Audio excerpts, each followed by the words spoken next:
This is the Bartholomew Town Podcast. Hey, everybody. Welcome into Rhode Island's podcast of record, B-Town. It's Bill Bartholomew here with you as we preview some of the bond questions coming up in the March 2nd special election. Now, of course, you can also drop off your early voting ballot at any of the municipal drop boxes. It doesn't have to be the city or town that you live in, by the way, and also your mail-in ballot as well.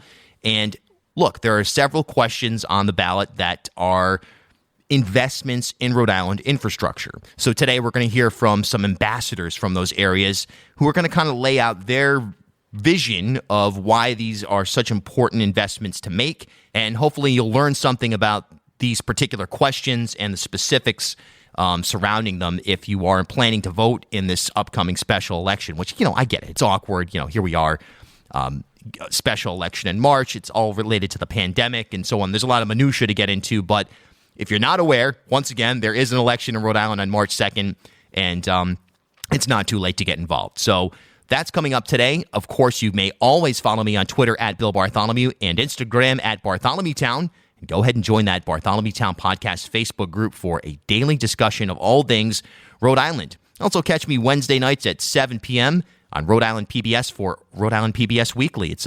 I don't know how to describe it. Some people ask me what it is. I say it's kind of like 60 Minutes Vice News of Rhode Island. Myself and Michelle San Miguel, formerly of Channel 10, we do these long-form pieces. I've just done one. I've done a number of them. I did recently, I had one on Rhode Island's ties to the slave trade and the people that overcame that sordid history to persevere. We took a deep dive at the Jamal Gonzalez investigation. I don't think anybody else put together the type of reconstruction that I was able to present in that particular matter, looking at Rhode Island's venues and the struggles they're going through. It's all there for you at ripbs.org. You can go and watch those episodes on demand. And I always share them on social media and everything as well. Okay, here we go. Beantown, we're going to go through a number of these questions today. So hopefully you learned something here on Rhode Island's podcast record, the Bartholomew Town Podcast. A safe, affordable place to call home is the American dream. But too many Rhode Island families, seniors, and veterans are struggling to find a home or apartment they can afford, especially during the COVID pandemic. You can help change that by voting yes on question 3 to invest $65 million in the construction and preservation of affordable homes and apartments across Rhode Island. Vote yes on 3 for homes, for jobs, for Rhode Island. Learn more at yeson3ri.com. Paid for by Yes on 3. Okay, kicking off today's coverage of the March 2nd special election. Of course, you can also drop off your mail-in ballot, early voting ballot anytime, is Tom Parrish, the executive director of Trinity Rep. Question 6, it's in shorthand, I suppose, it's the arts bond. And right now we're in a critical moment globally when it comes to the arts. There's no doubt about it. You can think about the educational piece. You can think about the cultural piece. And obviously, with everything that's going on in terms of shutdowns and even looking into the future, where the music industry really isn't planning on opening up until at least 2022, you got to wonder what comfort level people are going to have going to indoor events and so forth. It does seem like a practical time to invest in our state's artistic infrastructure and some of the key players involved in that. So if you could kind of paint an overview of what question 6 is, what people will see on the mail-in ballot, or if they actually go to the polls on March 2nd. So the question 6 is to authorize the state of Rhode Island to issue $7 million in bonds to support arts and cultural facilities as well as historic preservation throughout the entire state. On the ballot, people will see that $7 million is broken into a couple of buckets and opportunities. One is to fund the renovation and expansion of Trinity Rep's Lederer Theater Center in downtown Providence. Another is to fund work at the Rhode Island Philharmonic's Carter Center for Music Education and Performance in East Providence. And then $2 million is for a grant pool for nonprofit organizations throughout nonprofit arts and cultural organizations throughout the state to fund their projects with a matching grant program, a one-to-one matching grant program. And then $1 million is for historic preservation projects throughout the state. So it's basically a mini version of what was question 5 back in 2014. Which funded $35 million in projects throughout the state and had an incredible economic impact. To your question about, the timing of it all, it's really perfect timing. If one looks at the pandemic of 1918, for example, immediately after that pandemic, we entered the Roaring 20s and one of the largest building booms in theaters and performance venues in the United States. People wanted to get out and they wanted to come together and celebrate their common humanity. And it was, the arts flourished in the 20s. And many of us in the industry feel that that's likely going to happen again. And since early in the pandemic, I've been thinking that, and I've heard others say that the cultural sector, we're going to be the second responders to the pandemic. We're going to be the folks that are out there trying to knit community back together again from the devastating effects of the isolation that we've all felt. So we have an incredible opportunity here to build that infrastructure and be on the front end of the next cultural wave that happens in our country and locally. Yeah, and you think back to like the United Theater Project in Westerly and what that coming out of a similar bond question in the past, and what that's done to sort of shape the downtown area, if you will. And look, there's going to be people who say, hey, this is a great idea, but we're going into a time of fiscal uncertainty, and at the end of the day, you can have a performance in any location, anywhere. Certainly I would even agree with that coming from the DIY background in New York. I have shows in my loft here and there's no real infrastructure or budget required, so there is that argument. Why specifically should Rhode Islanders invest in these projects, the Trinity Rep, the Philharmonic, the State Council on the Arts, and the Preservation Grants Program? Is that a means to an end for actually having that cultural renaissance? Is that, in other words, how much of a buy-in from the state into these particular programs do you expect to see, and why should they buy into it? Well, these cultural venues, they're really important economic infrastructure for the state. And as a state, the creative economy is a big part of what our state has a competitive advantage in.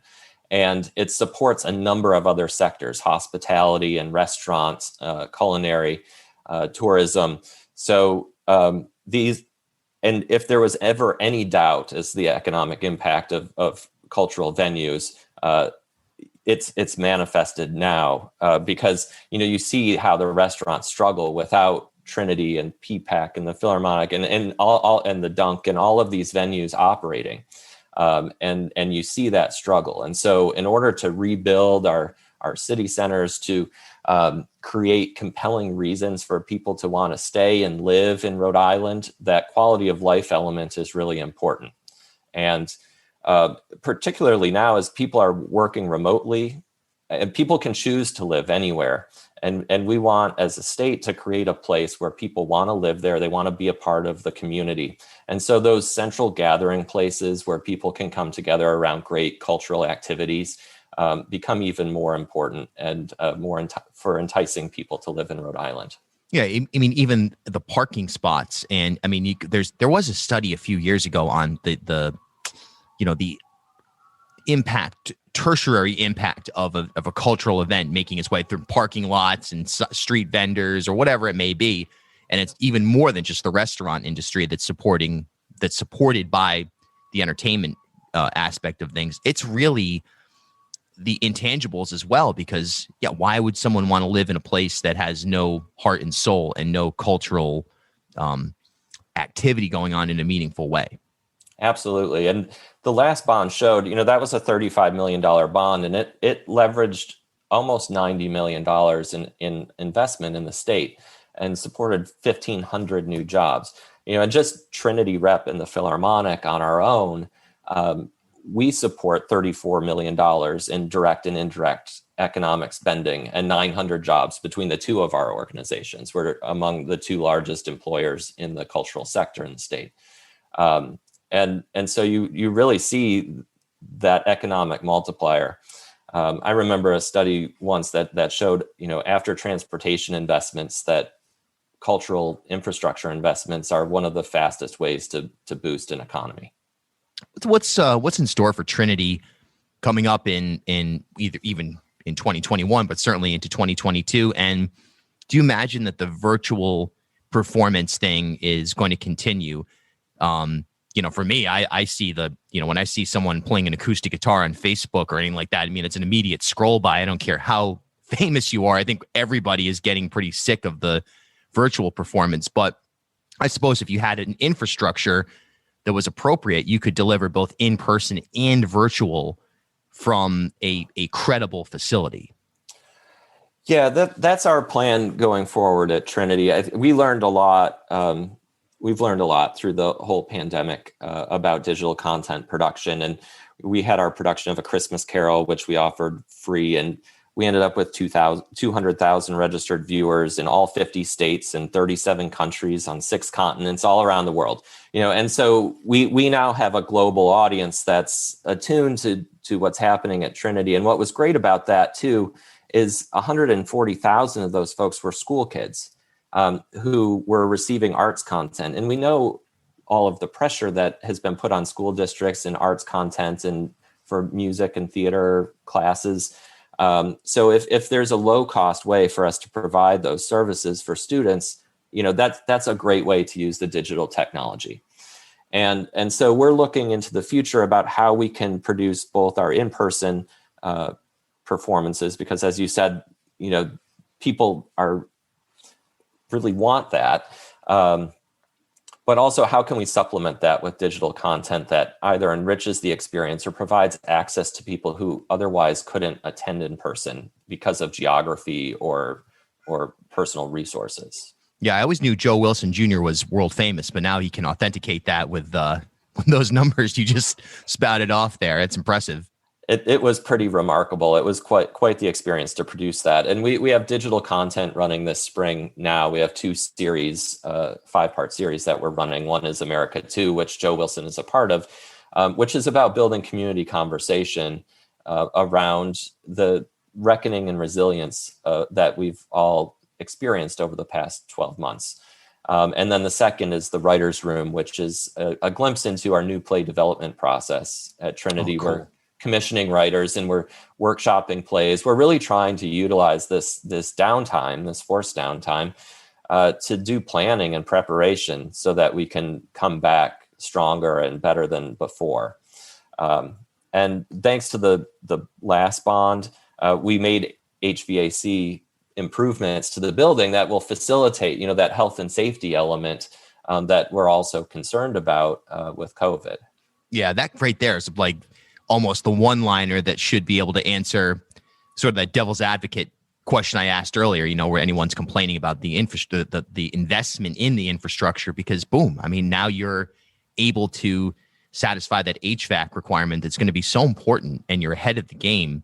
And right now, so just to recap, we're talking about a $7 million investment on the part of Rhode Islanders to beef up and sort of just, this isn't necessarily going to move the needle as far as the $35 million in terms of an overhaul, but it will certainly make major improvements to the institutions that people already trust. And I can say from the state, the RISCA, the State Council on the Arts, I received a grant earlier this year that, literally the question was, okay, what are we going to do? Are we going to have to, what am I going to do? You know what I mean? As far as surviving and eating. And there was a point where that came in and it went, okay, this state believes in its creatives and understands the role that it plays, not only in the esoterical side of things, but also in the money-making side of things. So it's an investment. It's not a giveaway.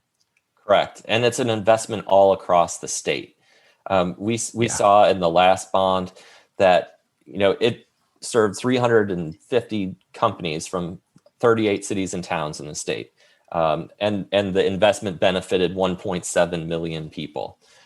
So this is something that's far and wide. And when we surveyed all of the arts and cultural organizations in the state, there's about $70 million worth of projects that are in the pipeline for all of the organizations. And so while $7 million won't fund all of it, it will help provide a jumpstart for those organizations. And all of those funds need to be matched too. So it starts to provide the resources necessary to really invest in our cultural infrastructure so that we can be competitive as a state and create more jobs. March 2nd is the special election. We are already into early voting, and you can, if you have the application, you can drop it off at any municipal box. It doesn't have to be the municipality you live in. If you lost it somehow, you can print a new one off of the Rhode Island Secretary of State's website. Get out there and vote. This is an opportunity to turn one of these normally low turnout elections into something special, where people are taking power to improve their state and invest in critical areas. Yeah, it's all about jobs. And I encourage people to check out yeson6-ri.com. The Rhode Island Coalition for Arts and Preservation set up that website. There's like 20 some organizations that are all in support of this work and in this investment from Question 6. And so people can learn more there too, as well as connect to voting resources. So one of the big challenges that we face here in the Ocean State is our housing stock availability across the spectrum, frankly, of background, income level, municipality, ethnicity, whatever. It's something that has been percolating more and more during COVID, but certainly dates back well before COVID-19 ever struck here in Rhode Island. Question 3 on the upcoming special election seeks to remedy that, not in one fell swoop, but at least to get the ball rolling in the right direction. And joining us to discuss that is Brenda Clement of Housing Works RI. Thank you for the opportunity. My name is Brenda Clement, and I'm Director of Housing Works Rhode Island at Roger Williams University, and we're a research and policy organization that looks at all things housing and its connectedness to economic growth, educational achievement and attainment, and improving health outcomes. And we're happy to be part of the team that of other housing groups and housing advocates that are supporting the Vote Yes on 3 campaign to provide more investment into building critical housing units in our state. We're in a point right now where through COVID-19 and really even before COVID, housing was such a critical issue, particularly here in Rhode Island. And there's a lot of people who conflate capital A affordable and lowercase a affordable housing. But at the end of the day, those are almost two separate questions or two separate issues. And there's a need to supply for the housing stock to be nuanced and multifaceted as quickly as possible, because there are needs in almost every sector of the housing market. I mean, there's people who would like to buy a home, that there's a tremendous housing shortage right now, or a price that is frankly gone through the roof in recent times. So it's more nuanced than just capital A affordable housing, I guess. You're absolutely right. And you're absolutely right, too, that this was a problem well before COVID hit. I think COVID has just highlighted particularly the disparities and the urgent need for us to address housing issues in the state. We produce an annual fact book and have for many years now that persistently and consistently shows the number of housing cost burden individuals in our state are right now in Rhode Island is about 37%, or higher than 1 out of 3 individuals struggle with housing costs. And being housing cost burden means you're spending more than a third of your gross income towards your housing expense. So whether that's a renter or a homeowner, if you're spending more than a third of your income towards housing, it means that there are choices, some of them very difficult choices that you have to make about what you can't spend in other parts of your budget. When you're higher income, those choices are, well, maybe I don't buy a new car, or maybe I don't go on vacation this year. But when you're at the lower income level, those choices become much more dire. You can't, you skip rent and face eviction. You have to go to the food pantry to provide nutritious meals for your family. You don't refill a prescription because you can't afford it. And so those choices are choices that nobody should have to make, but sadly, way too many people have to in Rhode Island.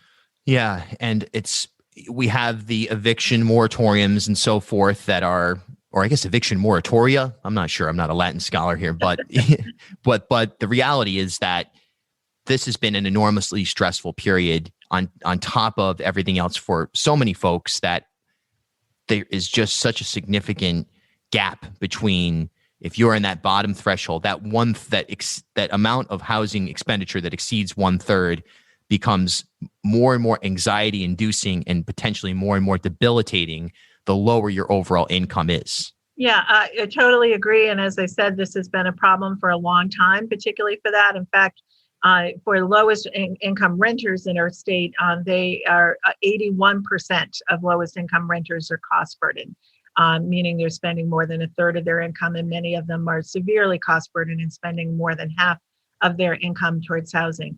I think the other thing that the COVID has reminded us is that these workers are critical workers in our communities. Yeah. These are community health aides, workers staffing our daycare centers, teaching assistants, retail workers, other people who are working in hospital settings, helping keep us all safe and healthy.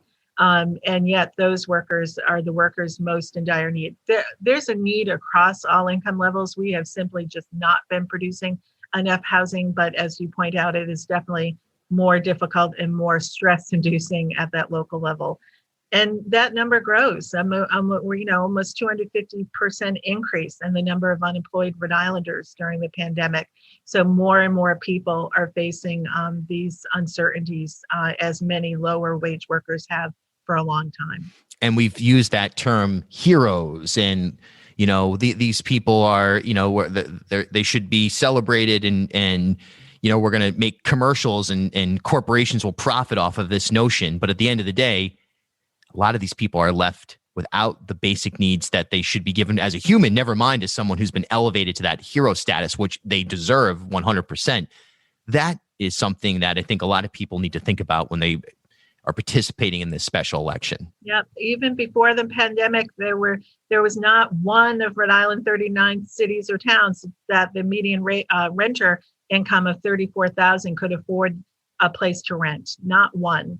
Yeah. Not much better if you were trying to buy in our state as well too. Even if you were earning the median household income of $63,000, you could only afford to buy in one municipality, and that's Central Falls currently. And good luck finding any inventory because they're, as our realtor friends will tell us, this is a very hot seller's market. There is just not a lot of homes for sale, and if there are multiple buyers for those homes as well too. So we know and we believe strongly that growing our state economically is it's critical to provide housing choices and housing options in all communities for us to grow. And as we said, this has been a problem for a long time.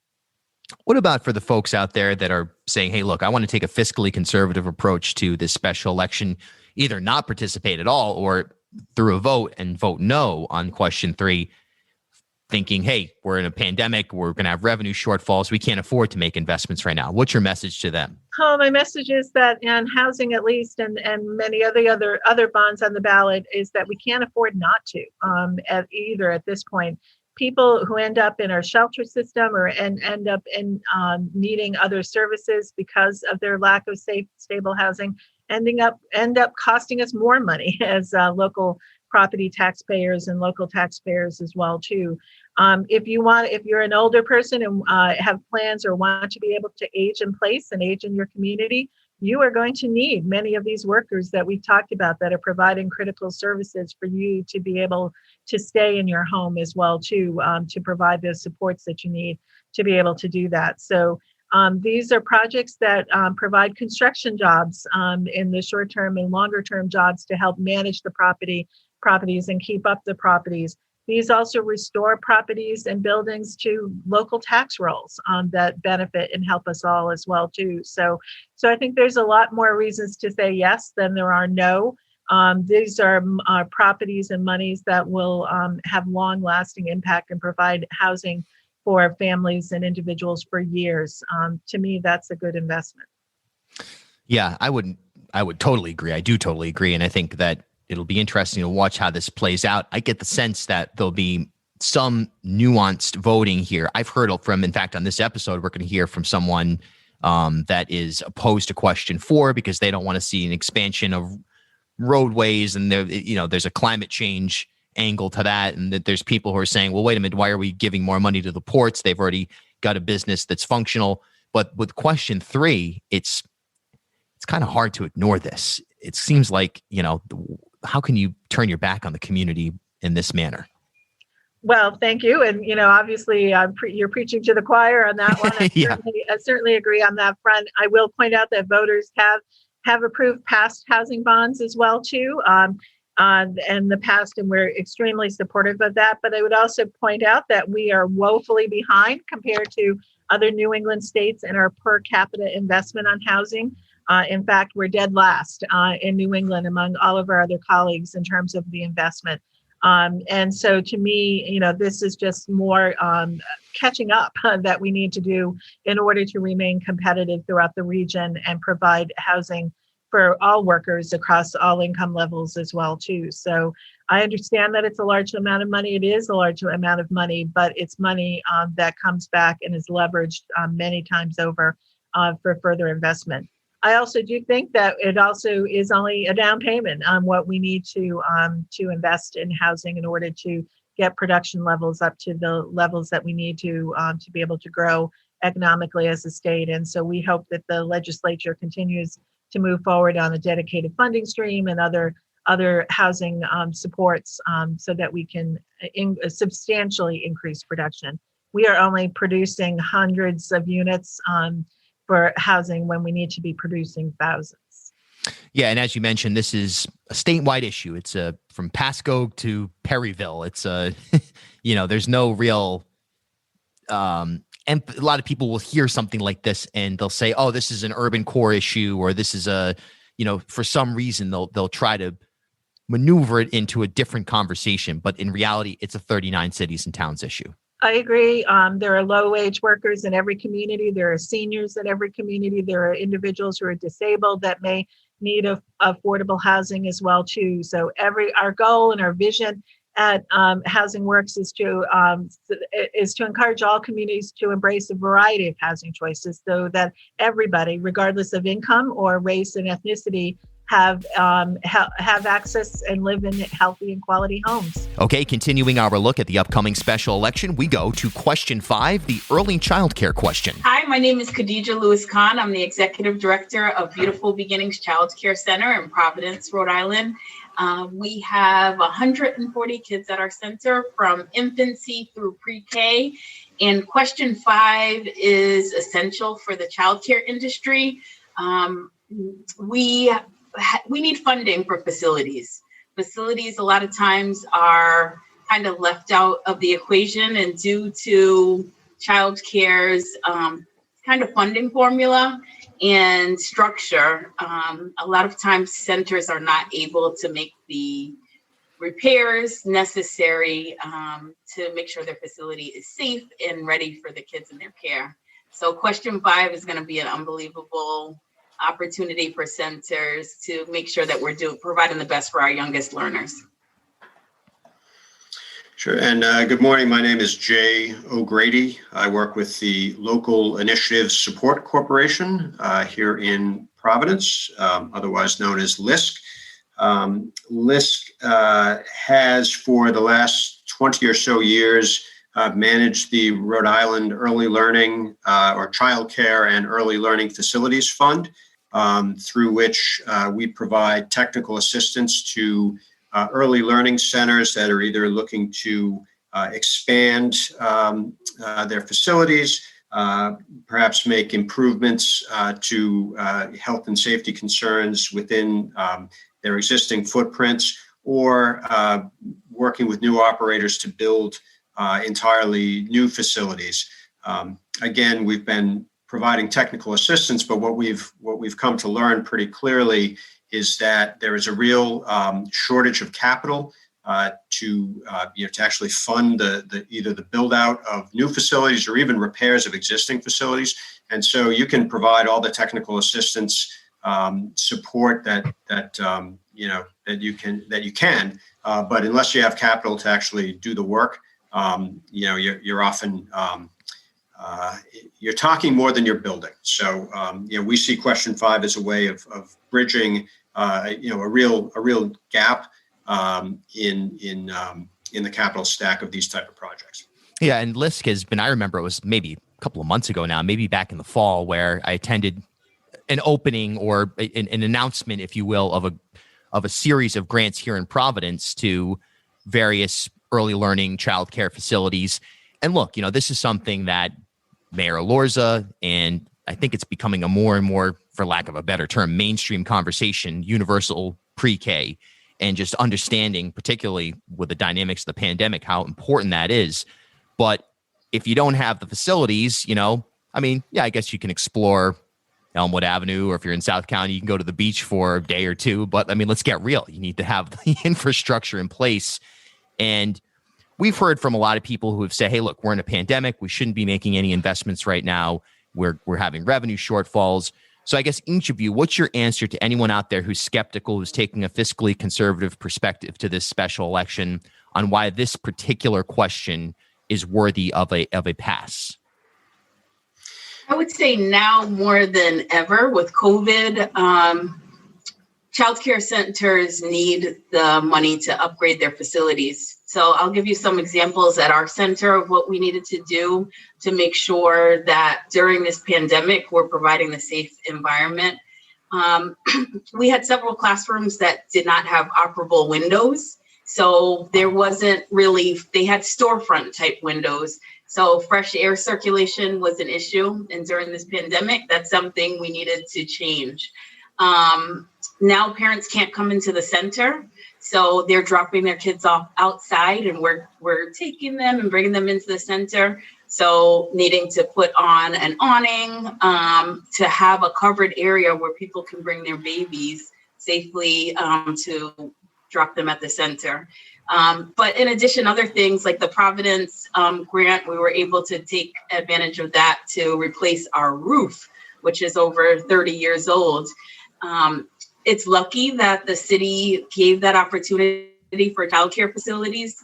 That is very rare that opportunities like that come along, and we're lucky that LIS partnered with the city of Providence in order to give those opportunities. But without that funding, unsafe conditions continue to persist. So that's just one, and that's for kind of rehab of facilities. But there's also centers that want to expand and be able to offer state pre-K and other opportunities, or offer care for other age groups. So now more than ever, we need that funding for early ed. Yeah. So, Bill, I think you're right to couch this as a pocketbook issue. It absolutely is, and I think that you don't have to look too far to realize how much of a pocketbook this issue is. How much of a pocketbook issue this is for Rhode Island's working families. There was a survey done last year by Childcare Aware, which is a national consortium of early learning facility referral programs. And so what they determined is that in Rhode Island, to send one child to a center-based program, a family can expect to pay about $11,000 a year out of pocket. And that, of course, for the most part, is after taxes. If you send that same child to a home-based program, it's a little less expensive. It's more like $10,000, but still substantial. And if you have more than one child, you can essentially double that. And this is largely not entirely, but it's largely a supply issue. And so, what this bond will do is it'll allow for the expansion of the number of quality early learning seats that are available in the state to working families, to allow them to, not have to make the choice between, does it make sense for me to go to work if I have to spend, $11,000 a year to send my kid to childcare? Maybe that calculation doesn't make sense for folks. Rhode Island was the first state into the last recession and the last one out. We don't want that to happen again this time. And so we need to make investments like this one to make sure that doesn't happen.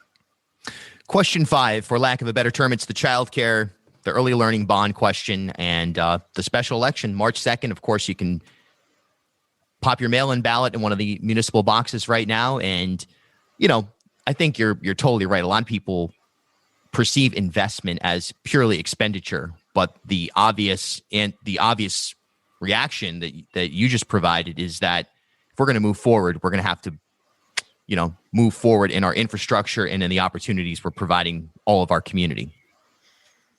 Yeah, and I think another thing to point out is that this is a statewide issue, and so we are looking at infant toddler deserts. These are communities that have that have more infants and toddlers within them than they have seats. For infant toddlers at early learning centers. And those deserts exist not only in our rural areas, Hopkinton, Richmond, Scituate, Burrillville are just four that our 2019 facility survey indicated. They also, of course, exist in urban centers such as Woonsocket and Newport. But if there's any impression that this is either a rural or an urban issue, it's not. It's an across the state issue. So I think that's an important point to make as well. Yeah, absolutely. Because oftentimes, things do get blurred into, isn't this? Oh, I mentioned his name earlier. Isn't this Jorge Alorza's program? Someone's going to say, isn't this just him trying to run for governor or something like that? When in reality, this is actually a statewide issue that affects every portion of the 39 cities and towns. Right. And I think we can't think of a better investment than investing in our youngest children, and also our families feeling comfortable to go to work, knowing their children are safe and secure in a facility that works for them. So obviously, by and large, we've heard from people who are advocating on behalf of most of these bond questions here on the program today anyway. But when it comes to question 4, for lack of a better term, the roadway infrastructure question, some people aren't too happy with this question and are advocating against it. Yeah, my name is Kathleen Gannon. I'm the board chair for the Rhode Island Bicycle Coalition. I have been for about a year and a half, and previous to that, I was the vice chair and, active in a number of issues that they've had going on for a number of years. And you may or may not know, but our mission is to help improve both the physical environment for biking as well as the social environment for biking. So our issue here with question 4 has to do with a couple of things. One is that we don't really trust RIDOT to put the needs of vulnerable road users front and center. They have not in the past, and we don't believe they plan to for the future. And so just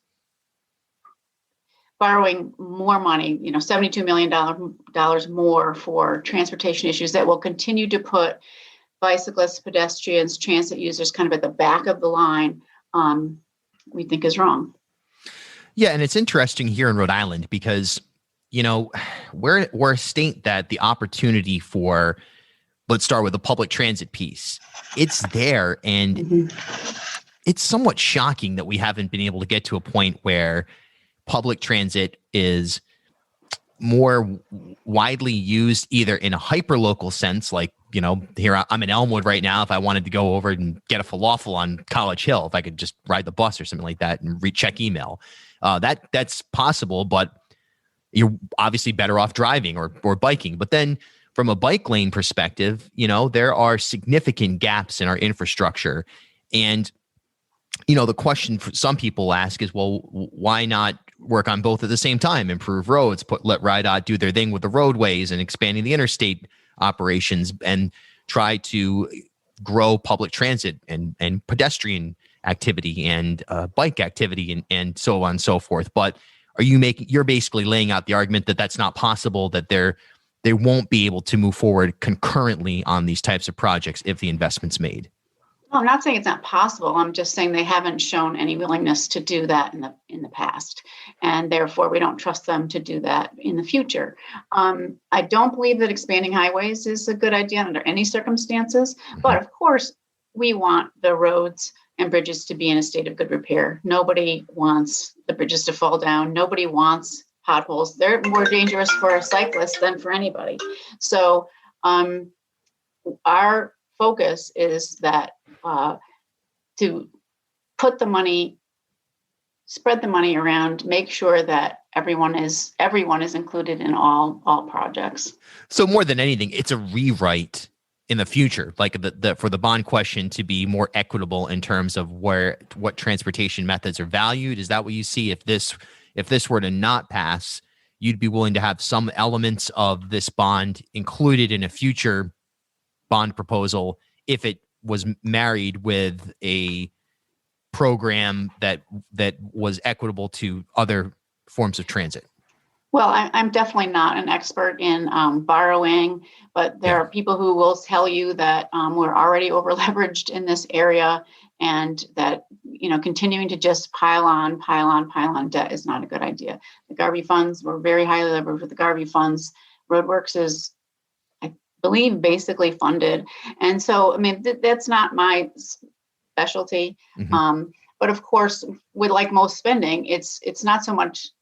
It's often not the money, it's how it's spent and the value you're getting for your money.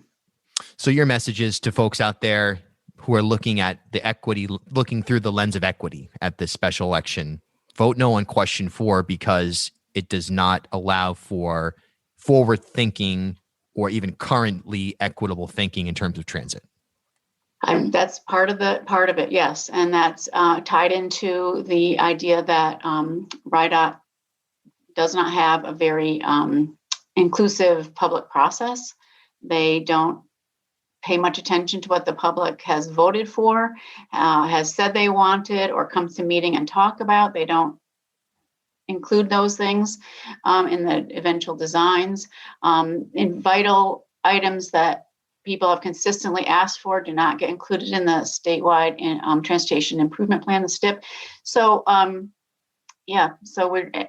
and in the past, you may remember the 2 major amendment fights that we had a couple of years ago, Major Amendment 11, which we successfully fought back, but then Major Amendment 19, where RIDOT simply reappropriated monies that voters voted for green improvements, and they reappropriated that to pavement and bridges. And so we're not trusting them to spend the monies, even monies that are specifically supposed to be dedicated to greenways are not. Should Dan McKee, when he becomes governor, whenever that is at this point, right? Right. Hopefully by the March 2nd special election. We'll see. Should he retain Peter Alviti? I'm not in favor of I just don't believe that Mr. Alviti has a forward-looking approach to transportation overall. And I think that would be a big step in the right direction to kind of review the work there and see if there's a more forward-thinking, more modern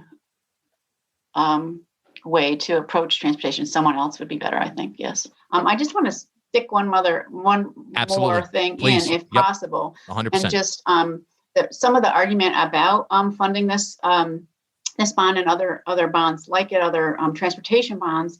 The RIDOT likes to focus on how many jobs they're going to be creating. Well, it's true that that pavement improvements and bridge construction and highway construction and those things do create jobs. But I will point out that they're not as efficient job creators as building greenways and sidewalks and bike facilities. For every $1 million spent in a greenway, sidewalk, or a bike infrastructure, you're creating on the order of 17 jobs. And that's far, in a way, the most efficient use of transportation funds available in the transportation sector. So all those other things do create jobs, but not as much as build. So if you want to create jobs, focus on greenways, sidewalks, bike infrastructure. Rhode Island's podcast of record, B-Town. All right, now with a look at question 7, the ports question. We have Gavin Black of Moran Shipping. In theory, I guess in shorthand, it will invest in Quonset more than, there's more to it than that. But as far as the immediate value added to Rhode Island, I guess if you could sort of explain what an investment in our ports and in particular what Quonset provides to the state. Obviously, there's the car import business and plenty of people who are employed at Quonset by and large. But I guess sort of lay out the case for additional investment. Sure, no problem. Happy to do so. So as you know, like you've just said, we've got a thriving port down at Davisville. We've had one for quite some time now. Steve King and his team have done an excellent job of kind of teeing up that opportunity for private development to come in and expand on what we've done down there and created jobs and, made it a real economic powerhouse for the state. A lot of tax revenue generated from the Quonset Business Park. We're talking about a $4 billion economic engine that creates over 12,000 jobs and brings in, I think, around $120 million in tax revenue to the state of Rhode Island. So, like you pointed out, what we need to do is two things. First, we need to protect that asset in the port. And what we have down there is a number of piers, and it's a good problem to have, but we're running out of space. And so we need to reinforce one of the piers. That's a World One pier with some state-of-the-art engineering to get all those ro-ro vessels with the automobiles on and off that pier safely and in a top professional grade manner. And then we need to actually build out another pier to bring in more vessels for the auto business and to also capture some of the project cargo that's coming up, particularly with offshore wind development, which is going to really need a lot of port space. Quonset and Rhode Island and Port can boast having been the only terminals working together to bring in the first offshore wind installation to the Western Hemisphere off of Block Island. And it's positioned in the same exact middle spot off the Marine Superhighway to do the same thing for the much larger installations that are right about to be given the green light to start development. Yeah, we've heard. We've heard so much about the blue economy, protecting that blue economy, and really trying. Rhode Island needs, for sure, every location needs, but Rhode Island needs something to stake itself on economically, at least with some diversity, of course. But the blue economy, and particularly the development of infrastructure that has a long-term impact, obviously provides jobs, but it also gives us a chance to be a global leader in something that we kind of already are. Oh yeah, we've been. Let me reassure you that we have been global leaders in the maritime industry for longer than we've been good at anything else. Yeah, longer than even we've been good at tourism and hotels and world-class restaurants. We have been a seaport, and we are blessed with Narragansett Bay as a naturally deep water seaport, right maybe 3 or 4 hours off the Marine Superhighway, which is a much shorter transit time to get to your berth than it would be in competing ports. So we have a lot of natural advantages there, but we need to protect those advantages. And some of the specific things we're doing down at the port is we need to do maintenance dredging to keep that water depth what it is in order to attract larger vessels.